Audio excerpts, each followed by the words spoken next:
সোম প্রদোষ ব্রত। সোমবার হল ভগবান শিবের বার। শিব ভক্তরা সোমবার বিশেষভাবে দেবাদিদেব মহাদেবের পুজো করে।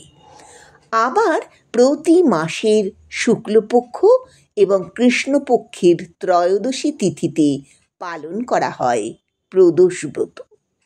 প্রদোষ ব্রত হল ভগবান শিব এবং দেবী পার্বতীর উদ্দেশ্যে উৎসর্গকৃত এক গুরুত্বপূর্ণ হিন্দু ব্রত।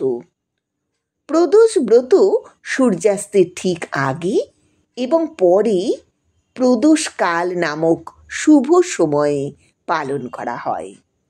সূর্যাস্তের 10 মিনিট আগে এবং সূর্যাস্তের 60 মিনিট পর পর্যন্ত প্রদোষকালকে পুজোর জন্য শুভ সময় বলে মনে করা হয়। মাসের শুক্লপক্ষ এবং কৃষ্ণপক্ষের ত্রয়োদশী তিথি যদি সোমবার পড়ে তাহলে পালন করা হয় সোম প্রদোষ ব্রত। পুরাণ মতে অমৃত পাওয়ার আশায় দেব ও অসুর মিলে সমুদ্র মন্থনের সময় যে তীব্র বিষ বা হলাহল উঠে এসেছিল, জগৎ সংসারকে বাঁচাতে দেবাদিদেব মহাদেব সেই বিষ নিজের গলায় ধারণ করেছিলেন। যে সময়ে এই ঘটনা ঘটেছিল তা ছিল প্রদোষকাল। তাই প্রদোষকালকে শিব বন্দনার আদর্শ সময় বলে মনে করা হয়।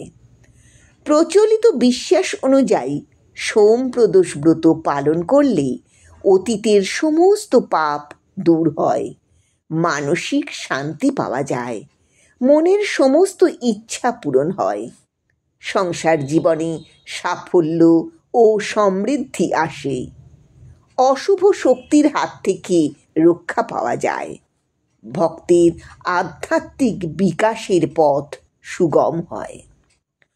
সোম প্রদোষ কাল হল শিব উপাসনার জন্যে সেরা সময় বা মহেন্দ্রক্ষণ।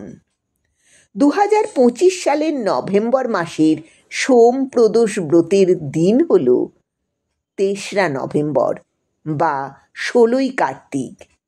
ত্রয়োদশী তিথি শুরু হবে সোমবার ভোর 5টা 7 মিনিটে। ত্রয়োদশী তিথি শেষ হবে 4ঠা নভেম্বর মঙ্গলবার রাত 2টো 5 মিনিটে। শুদ্ধ মনে এবং নিষ্ঠা ভরে শিবের উপাসনা করলে তিনি কোনো ভক্তকে ফেরান না। প্রদোষ ব্রতের দিন ভোরবেলা স্নান করে শিবের মাথায় জল ঢালার পরে আবার গোধূলি লগ্নে ভগবান শিবের মাথায় জল ঢালা হয়।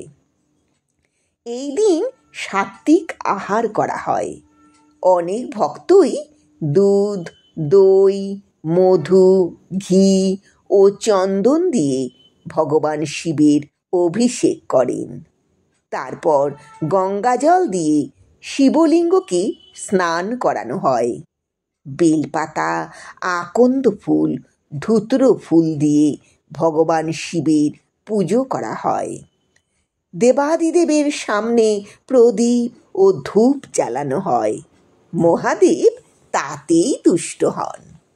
জল ঢালার সময় ওম নমঃ শিবায় মন্ত্র জপ করা হয়।